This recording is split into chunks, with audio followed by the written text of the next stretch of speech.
And so get ready for this. It's called the mosquito mayhem. So relax, sit, and listen. Watch this now. There's one lesson the Wuhan virus has taught us. It's that messing with nature can prove to be fatal. Yet, in the quest for scientific advancement, humans continue to experiment with nature. Genetically modified mosquitoes will be released in open air for the next 12 weeks. They are creating mosquitoes that can sting and kill people. They're creating them in the labs. They have not just they're created, they've made them. And these mosquitoes will be sent into several countries to cause harm. We have this biotech company getting granted experimental use to release billions of these genetically engineered Aedes aegypti mosquito. This will be the biggest release of genetically engineered insects in the world.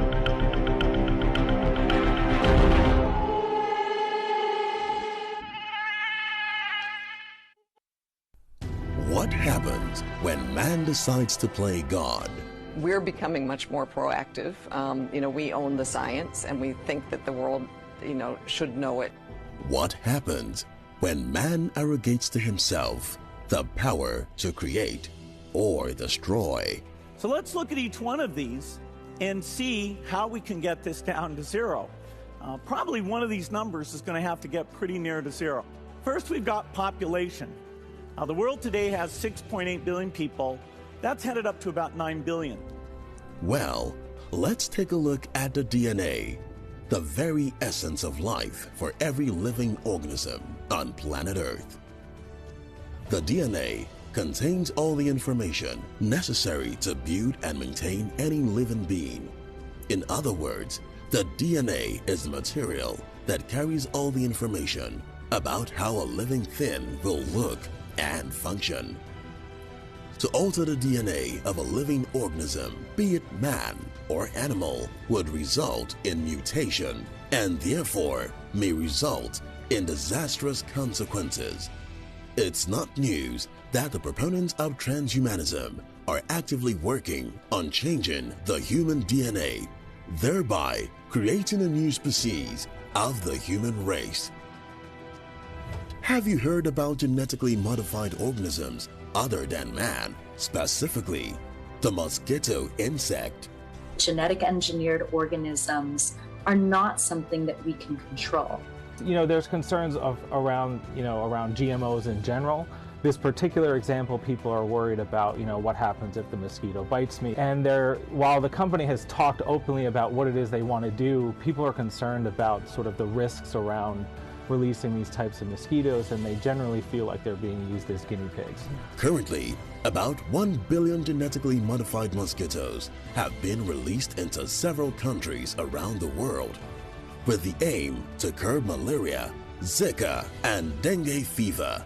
When it comes to killing humans, no other animal is nearly as deadly as the mosquito. But in the fight against dengue fever, we actually changed the mosquito so that it doesn't carry this awful disease. When you listen to the perpetrators of such a disastrous act, it all sounds nice and for the good of humanity. But as the man of God Pastor Chris always tells us, you need to ask yourself the pertinent question: who or what is behind this idea? Oxitec, a UK-based biotechnology company, who is responsible for the release of over 1 billion genetically engineered mosquitoes all around the world,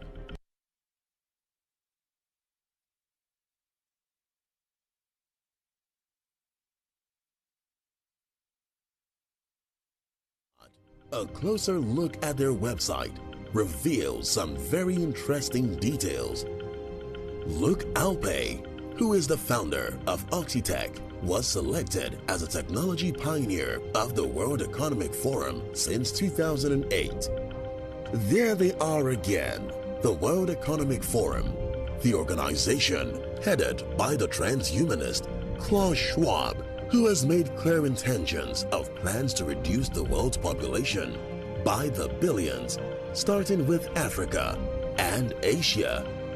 Another interesting detail you will find is that the CEO of Oxitec, Gray Franson, has been the chair of the board of directors for Pilgrim Africa, an African NGO focused on malaria elimination and food security, funded by the Bill and Melinda Gates Foundation.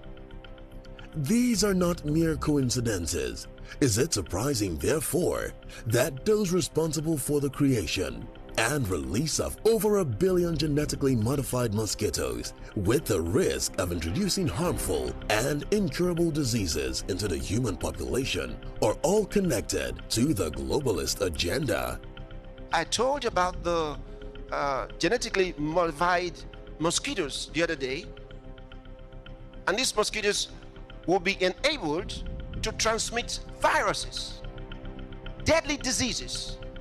Months after a Bill Gates tech startup released millions of genetically modified mosquitoes into the wild, mosquitoes across the US are testing positive to extremely rare and deadly viruses, some of which have never been seen before or reported in the United States. The growing health warning about a deadly mosquito virus, Eastern equine encephalitis, blamed for the death of a woman in Massachusetts, and a 14-year-old girl now with a suspected case on a ventilator in Michigan.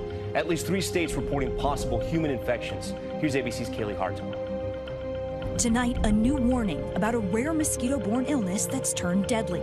The virus, Eastern equine encephalitis, or EEE, now threatening at least 6 states. Patients can go from being perfectly normal to paralyzed or even dead within 12 to 48 hours. The first death this season in Massachusetts. 50-year-old Lori Sylvia passing away Sunday. With 4 cases detected there, officials now spraying for mosquitoes where 30 communities are at critical risk. In Michigan, 3 more cases, including 14-year-old Savannah DeHart, who's now on a ventilator and feeding tube. Her brain is trying to heal itself, and she can't do anything until that happens. Health officials are also monitoring Connecticut, Delaware, and Florida tonight, where the virus has been found in mosquitoes and animals. Nearly 30% of people with encephalitis from EEE will die, while many others are left with permanent neurological damage. It can be very devastating on quality of life. The vast majority of cases produce no symptoms, some only mild flu-like symptoms, but there is no vaccine or cure for the virus.